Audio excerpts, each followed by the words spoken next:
Assalamualaikum, salam sejahtera. Ini kita ambil view daripada atas lori. Ini tuan-tuan ya, kita dah renovation.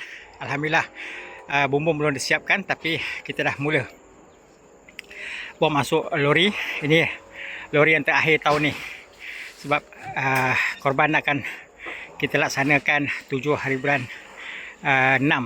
Jadi bekalan 20 tan yang kita ambil ni memang cukup untuk sehingga korban ya. Setiap tahun kita akan masuk 3 kali trailer ni. Jadi kita ambil keputusan untuk naikkan bumbung Kedak bumbung ni rendah. Tuan-tuan tengok bumbung tu rendah. Bayangkan bumbung tu rendah, ni lori. Bumbung, okey. Sekarang kita nak naikkan bumbung. Naik lebih kurang dalam 13 kaki. Lori 12 kaki. Dan kita terus je berhadapan dengan kita punya store. Dan kerja-kerja untuk menurunkan ni lebih kurang sejam saja. Kalau tidak kita ambil masa 6 jam. 5 atau 6 jam kita dapat siapkan dalam masa sejam je, alhamdulillah. Okey. Okey, ni view kawasan yang kita nak tengah buat renovation Yang ada batu tu adalah rumah sembelih. Yang ni kita akan tinggikan dalam bentuk A. Ketinggian ni lebih kurang dalam ketinggian ni.